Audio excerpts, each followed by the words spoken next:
How's it going?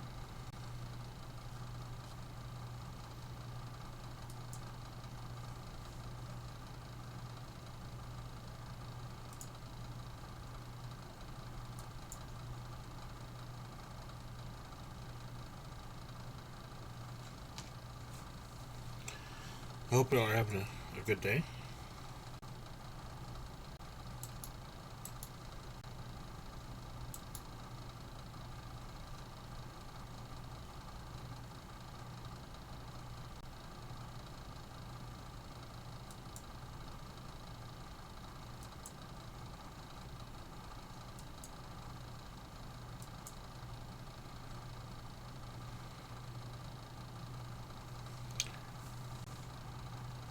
Oh,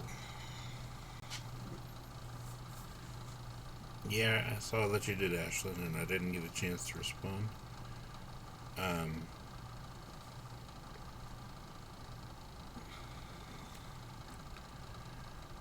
yes, you just go through and count how many times each store is used on the list, basically. Yeah.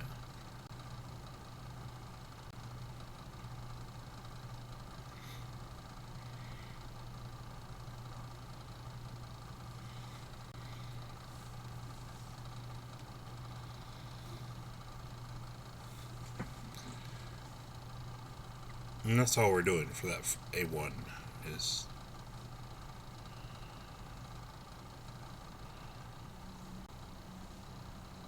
Cheez Its.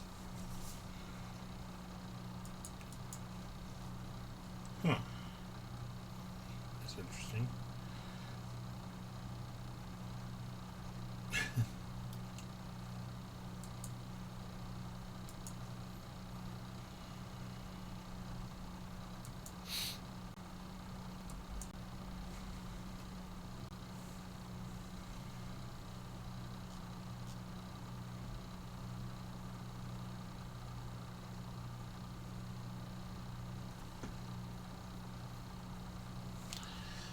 My understanding there from talking to the student is I think they bought it from the Cheez It website.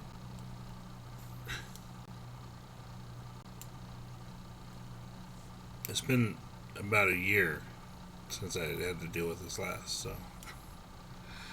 But I think that's what happened.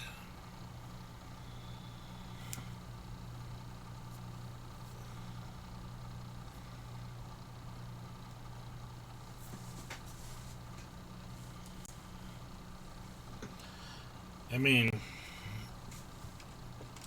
I wasn't sure myself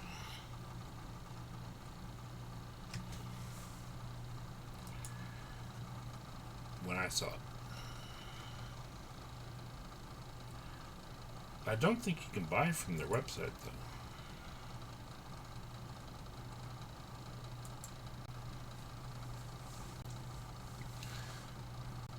Go ahead and treat it like it is a store. I know it's kind of weird, but just list it as a store. And yeah, it doesn't really make any sense, unfortunately.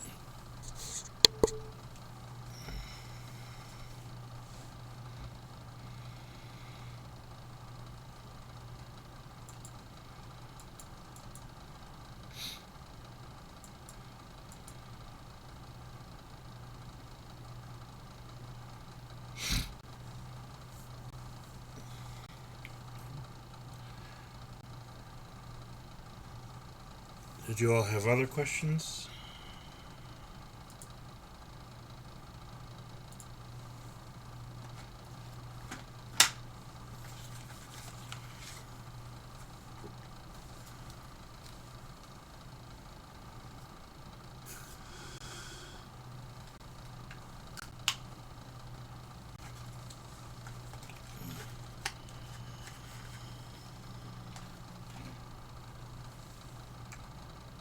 Outliers for the carbohydrates?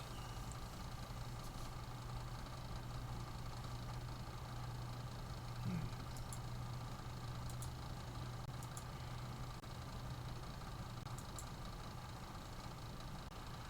Let's see.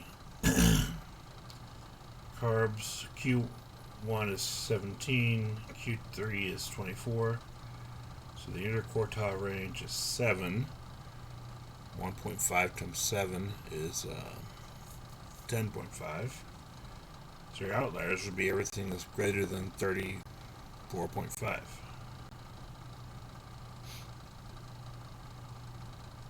And smaller than 15.5. 16.5, sorry.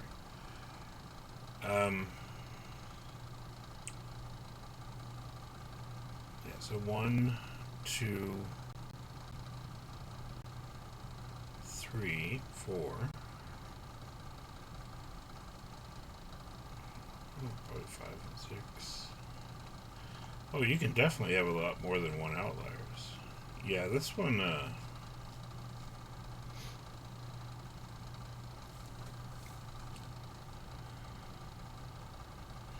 yeah.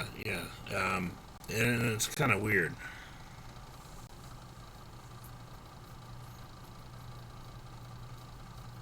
This particular data set is pretty unusual in that respect, where you have a lot of values centered around one area, but then everything is much higher or much lower than that, which gives us the outliers. But yeah, there are like something like 10 outliers here. Yeah.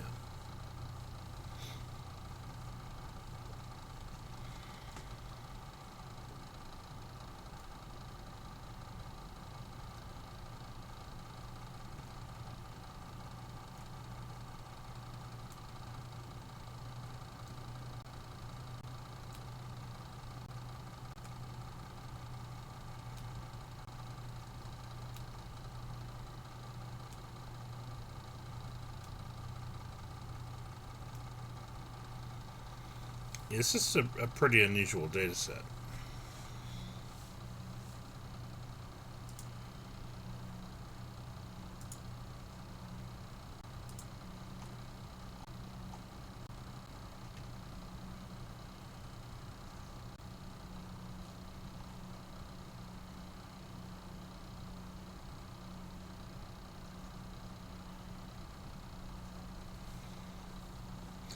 But looking at the 5-number summary, basically what that tells us is half of the results are between 17 and 24. And then we have a lot of values that are outside of that. Those are the outliers, yeah.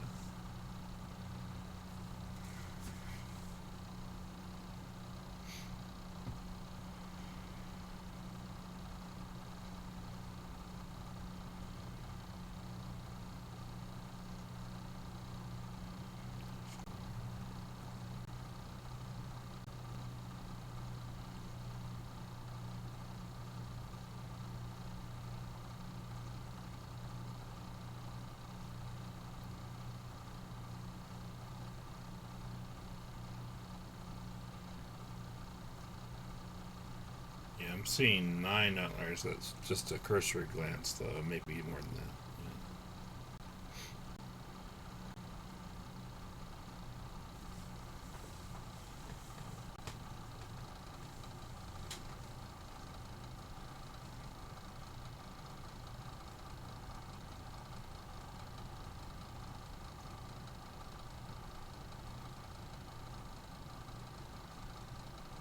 Do you have other questions on the project?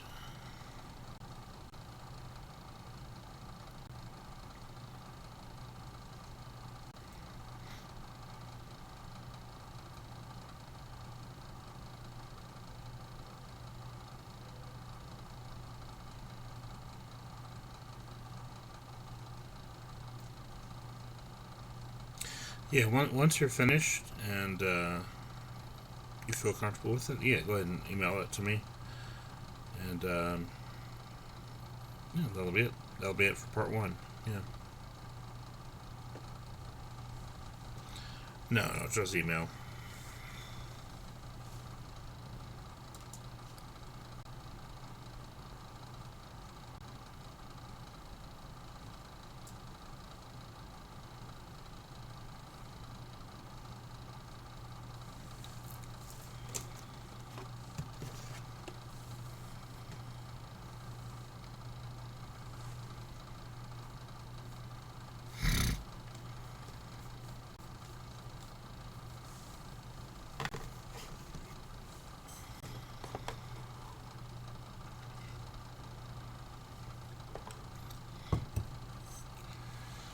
Okay. Today we're going to look at chapter 4. Basically, what we'll do today is kind of a summarized version of chapter 4 material. We're not going to have a test or anything on this. It will show up on the final. So I'll probably have some more detailed instructions there, and I'll kind of go through the process on today on our calculators. But anyway, now I'll use some of our project data to demonstrate some things. Okay. Put this up here. All right.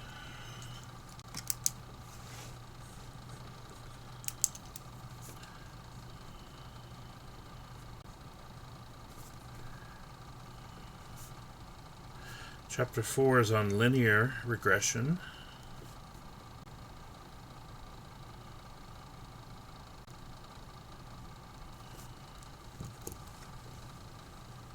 Okay.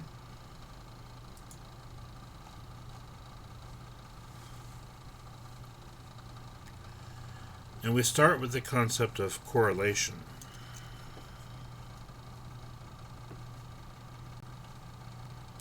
It does have two R's. Sorry about that.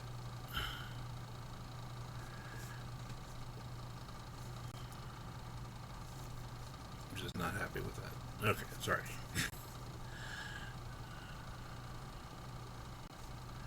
Now, correlation, this is a statistical method that's used to determine if there's any relationship between a pair of variables.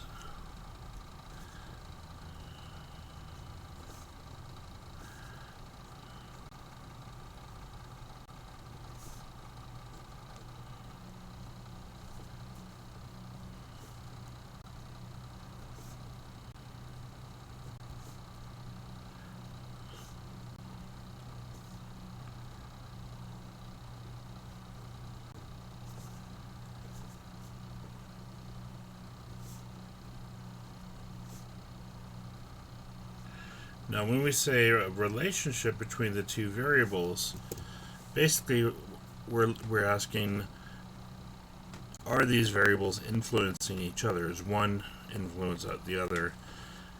And does it influence in a positive or a negative manner? Now, what that means is that if we have a positive correlation, then when one variable increases, then the other variable increases as well. And that's called a direct correlation. And when we have a negative or inverse correlation, that means when one variable is increasing, the other variable is decreasing. Okay. Basically, how do the variables interact and influence each other in data that is collected? Okay. So, we also have the concept of regression.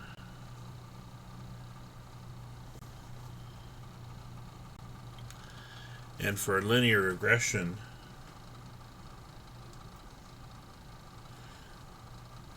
this is again a statistical method used to determine if the nature of this relationship between variables is positive or negative, linear or nonlinear.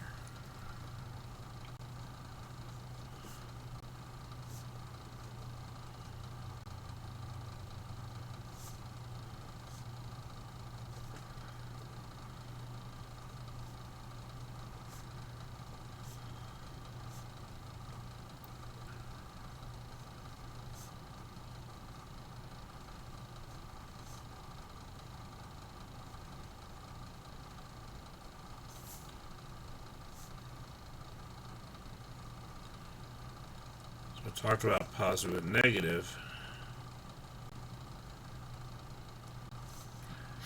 Didn't talk about linear and nonlinear.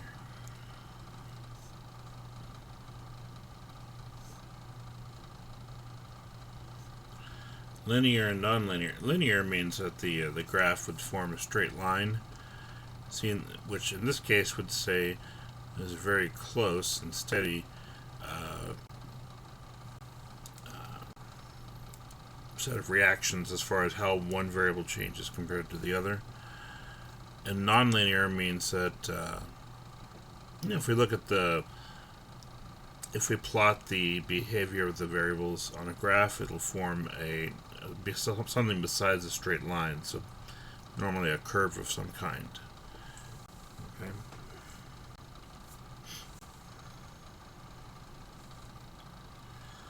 All right.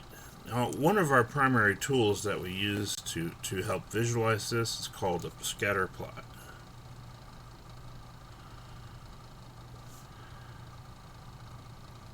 And the concept of the scatter plot is we take all our data, or our two variables, as ordered pairs. Take data about our two variables that we're studying.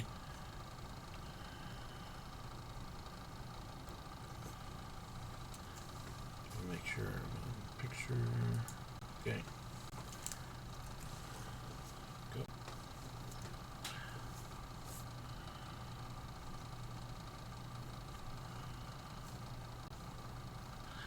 I left out a word here. I think it was data.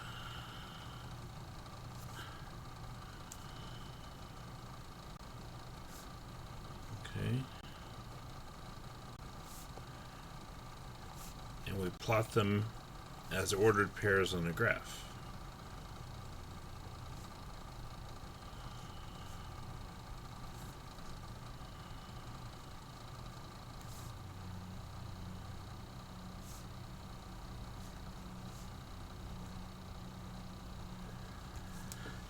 Okay.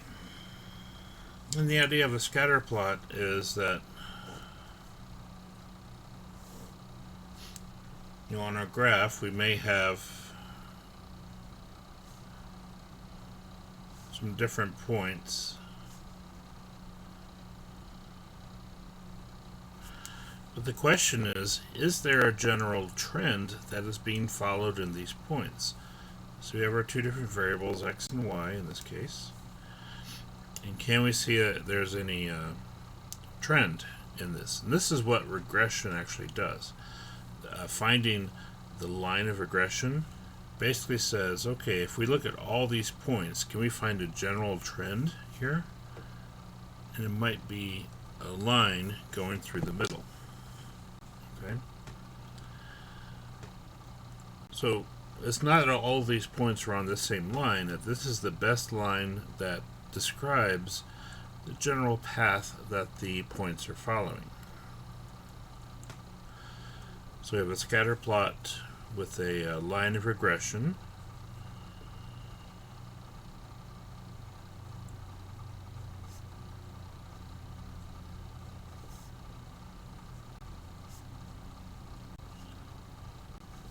And we'll look at how to actually find that line using our calculators.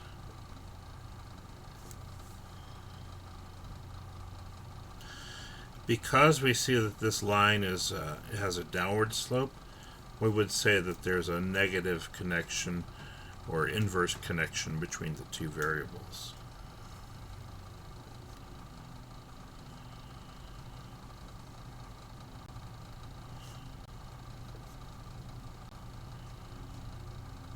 So negative or inverse relationship.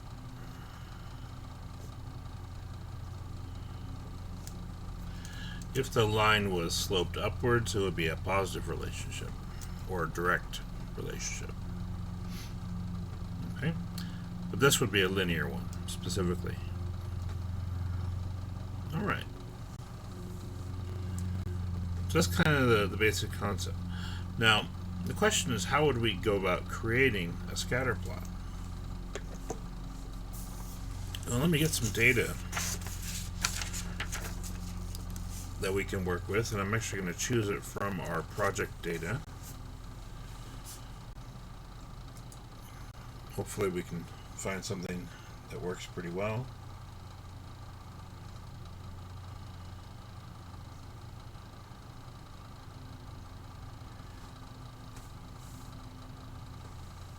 So let's look at the connection between protein and calories.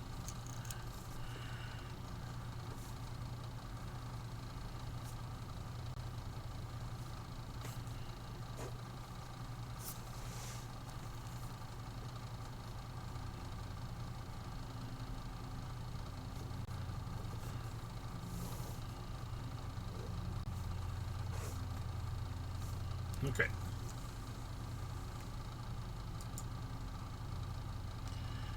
Now, you'll notice on our our data set, we have 50 items. So what I'm going to do is go through and choose. I'm just going to choose 6 values at random. Let's see, where's the random button? There it is.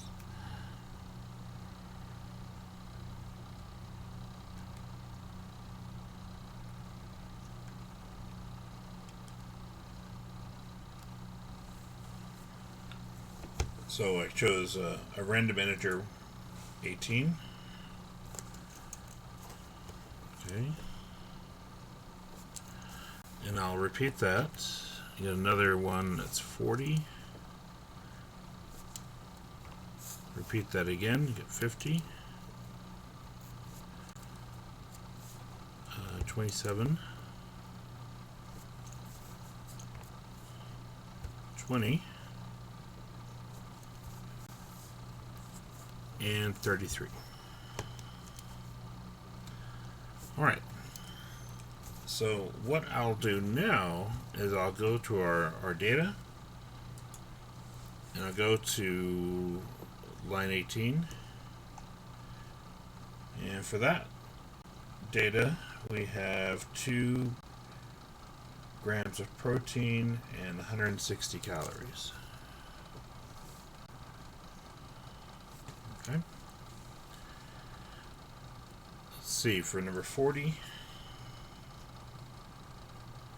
2 and 130.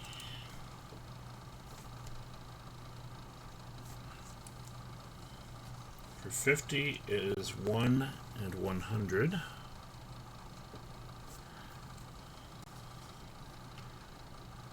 27 is 1 and 35. For number 20, 1 and 80. This is not shaping up to be a great data set that I've collected here out of the whole. And then we have 33, which is 7 and 140. With these numbers that I've come up with here, there may not be a lot of correlation happening, but I mean that's part of this process of discoveries. We want to know, is there a correlation between protein and calories? And we think there is. Generally there is, but you know how much in these snacks that students have selected. So we have this to work with.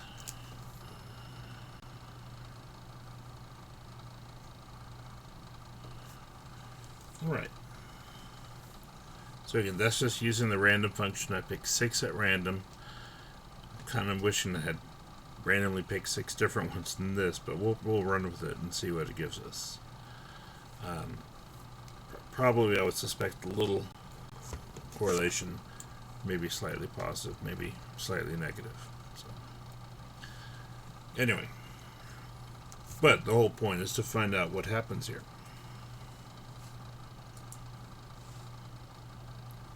Now we can use this data to create a scatter plot.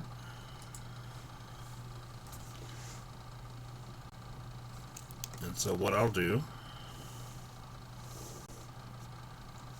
and I'll have to use a different scale horizontally than I do vertically. So like our x's go as high as 7.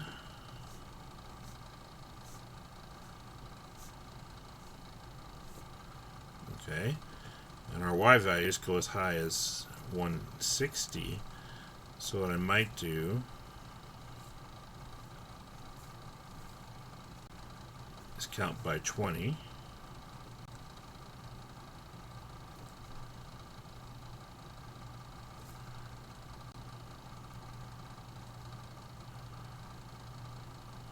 Okay.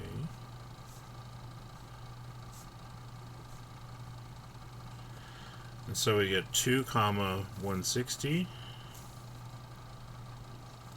2 comma 130, 1 comma 100,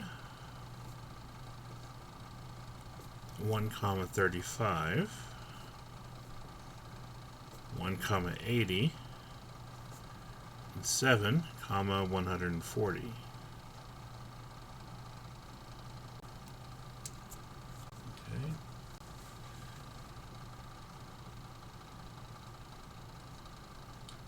That's a really weird scatter plot right there. We might actually have a correlation, except for this little guy over here. We'll see how that changes it. Okay, so we've created the scatter plot.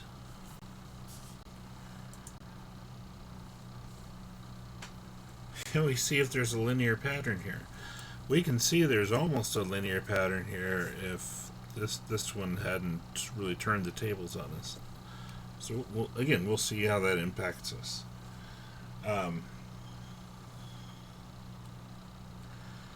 So first thing we'll do is we'll calculate the correlation coefficient. Make sure I have room here. So we'll come back to that graph. Actually, I'll probably put it on the graphing calculator. Anyway.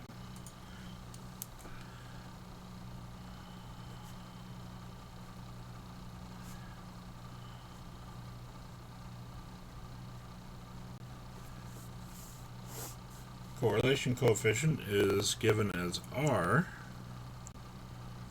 You're going to love this formula. R is N times the sum of X times Y minus the sum of X times the sum of Y divided by the square root, and here we have N times the sum of the X squares minus the sum of the X's, in parentheses, squared, close bracket, open bracket, and then N times the sum of the Y square values minus the sum of the Y's, in parentheses, squared.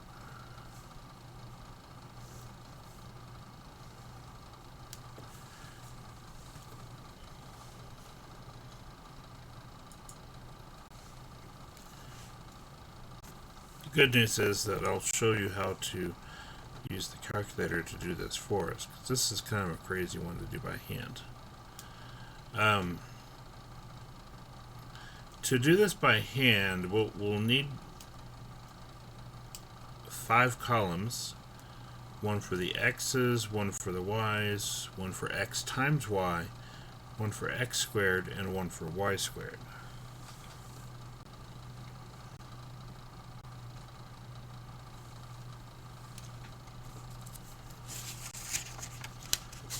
Okay, so I'm going to put it up here. So we have x, we have y, x times y, x squared, and y squared. Oops. 6 pieces of data. This will take a bit. So we had x's are going to be easy to work with. The y's will not be easy to work with.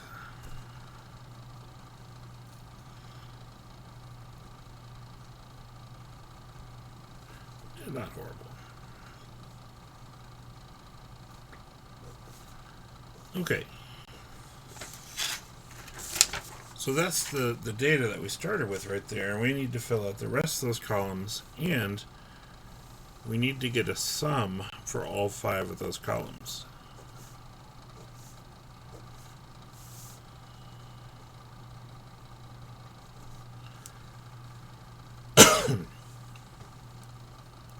So x times y will multiply the x times the y. And we'll do that for each pair of values.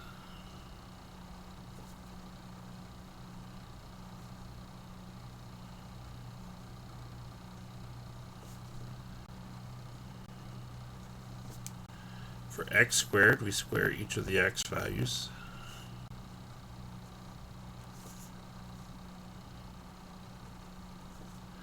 And for y squared, we square each of the y values.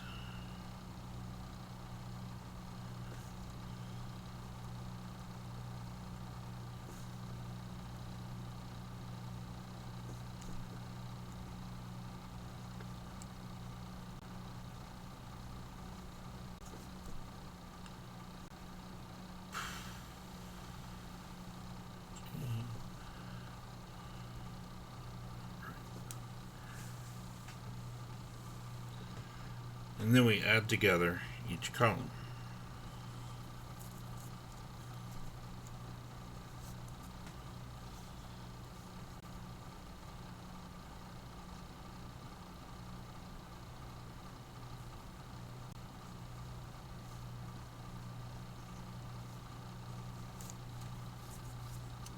Okay.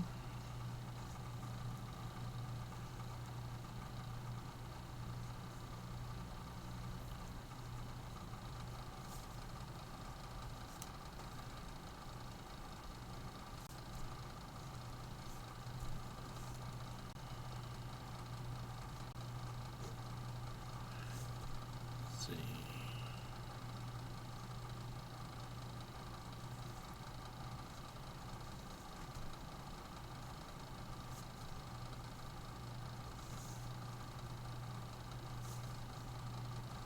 Okay. And so we get each of those numbers. So the sum of the x's is 14. Sum of the y's is 640. Sum of the x times y's is 1875. Sum of the x squares is 60. And sum of the y squares is 79,725. Anyway, so that's our values that we're working with. Next, we plug them into our formula.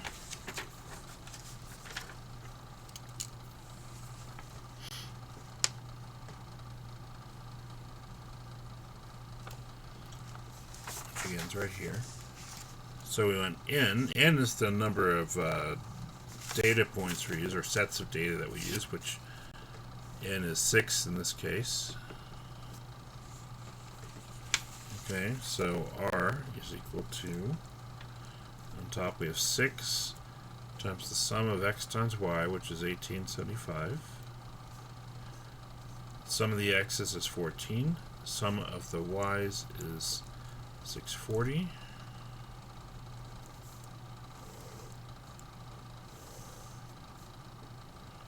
N is 6 times the sum of the x squares, which is 60, minus the sum of the x is 14, in parentheses squared, close bracket. Same thing but with y's now. This is 79,725 minus, this is 640 squared. Okay. So we took all those numbers and plugged them into our formula for the correlation coefficient. And now we go through and calculate.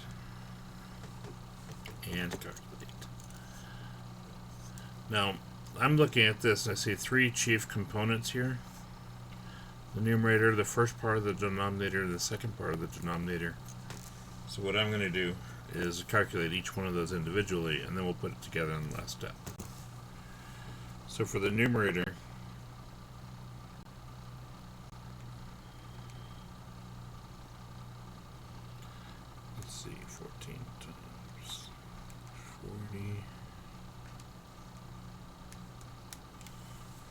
Numerator gives us 2290.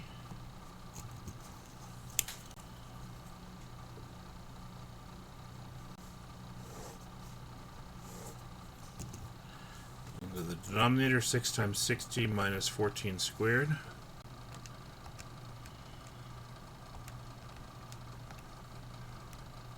$164.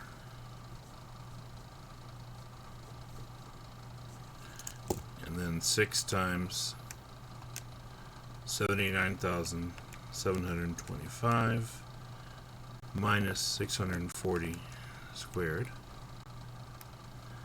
And that is 68,750. Okay. So now we'll just put these together. So 2290 divided by the square root, oops, we already had one, of 164 times 68,750. So we get 0.682. We'd usually round this to 3 decimal places.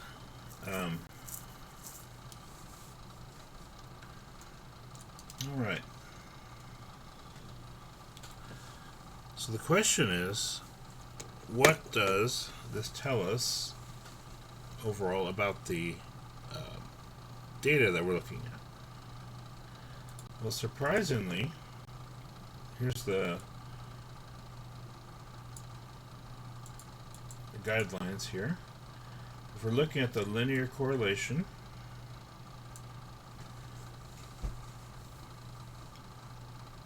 we got a positive number. Well, yeah, we got a positive number. Potentially it could be a negative. And it's not quite 0.7, it's 0.682. So it wouldn't be what I would call a strong correlation. Because we would call it a strong correlation if it's greater than 0.7, and weak if it's between 0 to 0.3. So it's just a positive correlation, we would say. Or moderate positive correlation if we wanted to add a adjective to that. So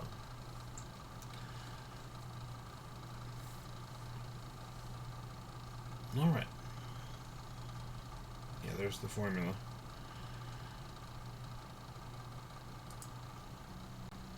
Alright. Now, we could keep going and find the linear regression equation. I'm feeling like there's not a lot of enthusiasm for doing that by hand. So let's look at how to use the calculator to do this stuff instead. Okay. This will basically give us the equation of a line, and that we can plot on top of our points, and we can use that to determine, how, what would it look like when we take our graph, which, again, we had our points graphed here. What is it going to look like when we plot a line over that demonstrates the relationship between them? Now, it looks like we have a pretty good relationship between them, despite what it appears to be, which is surprising at least. But let's look at how the calculators handle this. Okay. Actually, I would like to use the graphing calculator for this one, specifically because it will not only will it calculate R and then the line of regression A plus BX, it will also plot it onto the graph for us. Okay, assuming I can remember how to do that.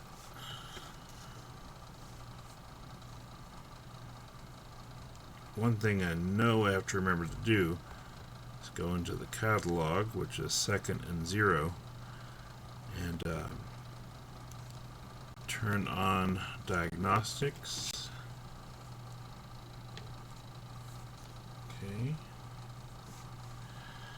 And that what that does is it basically lets us calculate R. Otherwise, it won't necessarily tell us, unfortunately. But let's see. We'll go into Stat, Edit. I'm going to clear out that list. And what we're going to do is in our list here, we'll put X in list 1 and put Y in list 2. We want to make sure that we put them in the same order that we wrote them down in.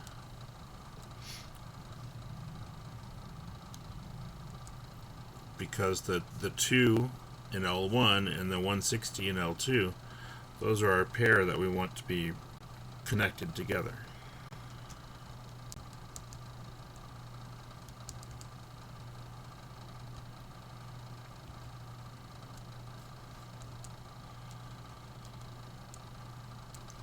Okay. Let's see. Y equal. Can't do y equals yet. Sorry. Clear that. Stat plot. Plot 1. On. Let's see.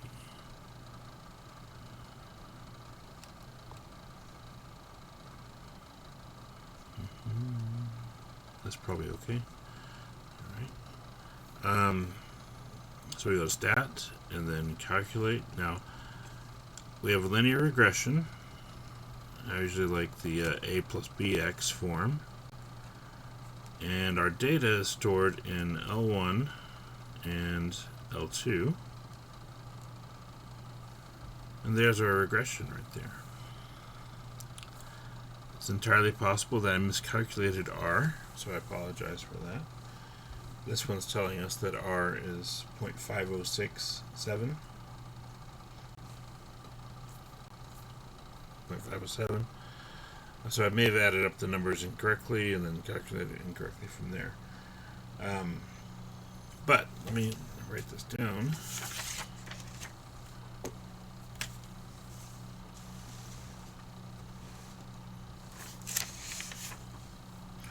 Let me go back and look at my data first. Maybe I missed an entry there.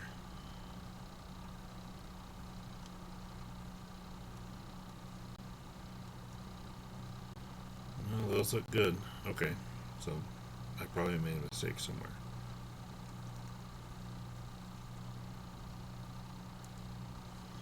Alright, so we got A 84.45 and B is 9.88. We got R is 0.507, which is still surprisingly high for this data. Okay.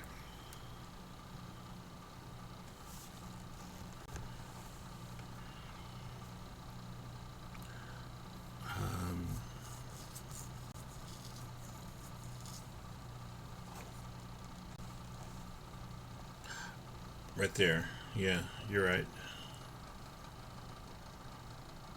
That's one place I made a mistake. There may be others, unfortunately. Actually, that would have a pretty big impact on this numerator.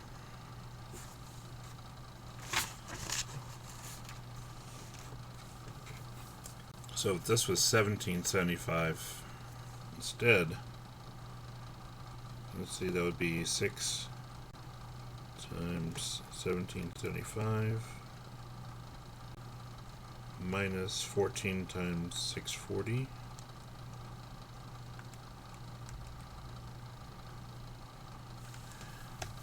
So instead of 2290, we'd have 1690 on top. Whoops, there we go. And then divide that by the square root of 164 times 68750. Yeah, that was exactly the error. Well, not quite, because it's a little bit more of a difference here. So there may have been one other little adding error in the columns, but yeah, that that got us a lot closer to the actual answer. So it was probably something like that. This is why we prefer to use technology for these things. So when we try to do these things by hand, it is possible that we made a mistake. Okay.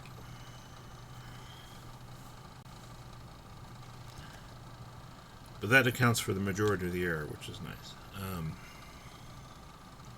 Let's see. So we have the line a plus bx. So I'll enter on the graph 84.45 plus 9.88 times x. Press enter. For window, let's see. Our x values have a maximum of 7, so I'll set that to 8. And our y values have a maximum of 160, so I'll set that to 180. This should probably be good. And we go to the graph.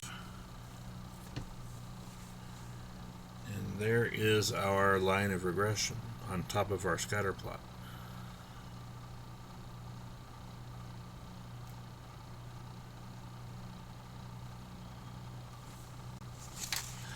I feel pretty good about my scatter plot that I drew. Anyway, but that's our line right there. So with that line, we can see that there's a linear connection, and it's a positive correlation between the two different variables we are looking at, which in this case the variables are protein and calories. So there is a connection between the two. It's not a real strong one. It's a moderate correlation between the two, as we saw. 0.507. This would be a moderate positive correlation.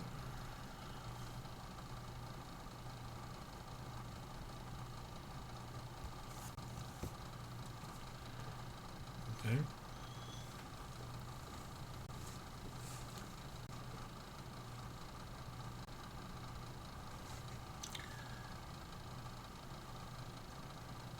Right.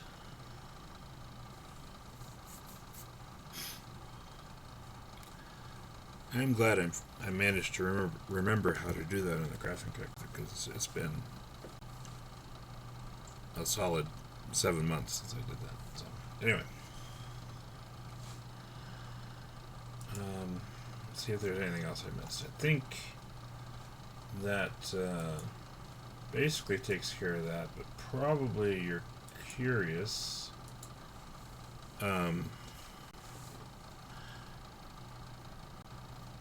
What are the instructions for the calculator? Now, the other thing you might be curious about is, can we do it on a smaller calculator? Which the answer is yes. And I do have instructions for the calculator for this topic. We're not testing on this during our regular exams. There will be a question on the final about linear regression.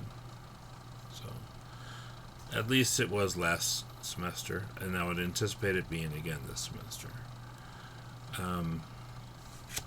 For the smaller calculator here, we'll go into our data and clear out all of our data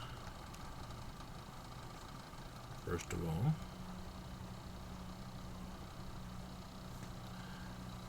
And again, L1 will enter in all of our x values. So we have 2, 2, 1, 1, 1, and then 7. And then our y values, 160, 130, 100, 35, 80, and 140. Okay. And we can go into second and then stat. Let's see. Hopefully down here they give us an option. There it is. Yeah, we just have the one option, linear regression AX plus B. So we press enter. Our X data is in list 1. Y data is in list 2. Frequency is 1.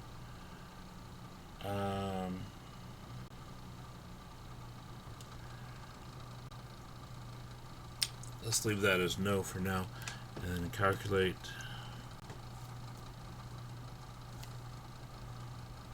And we see. Now, one thing you notice is that it actually switched A and B on this, because here it says A is 9.878 and here we said B was 9.88. A is 84.45 here and B is 84.45 here. Now our R should be the same, and it is 0.507, and so that is calculated correctly. And so we are getting the same data from this calculator as well. The only drawback is we can't graph it on this calculator because it's not a graphing calculator. I think that was a really nice feature for the 83, the graphing calculator in particular. The reason it switched the A and B is when we look at our command here, this is linreg of AX plus B. And on the other calculator we did A plus BX. And so they are naturally switched as a result of that. Now we would still write the formula the same way.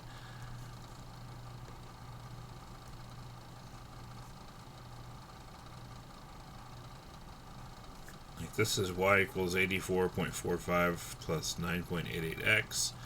Here we would write y equals 9.88x plus 84.45. It means exactly the same thing, we just put the terms in different order, is the only difference. But that's why they end up looking switched. Okay.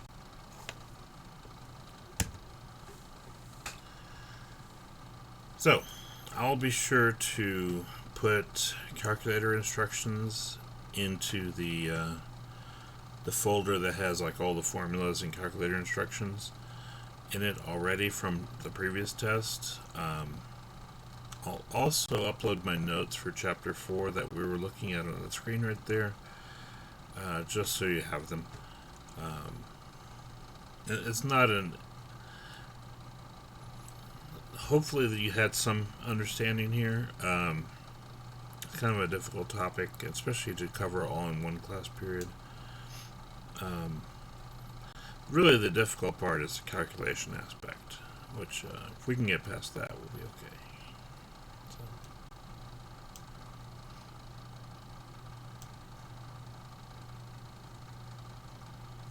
I'm checking for more errors in my list. So.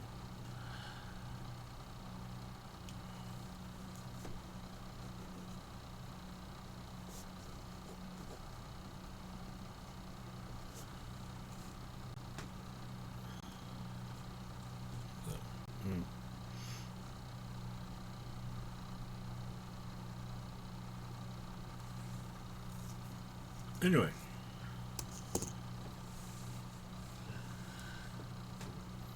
I think we'll go ahead and stop there. And that's enough on that topic for now. We'll come back to this again when we start preparing for the final exam.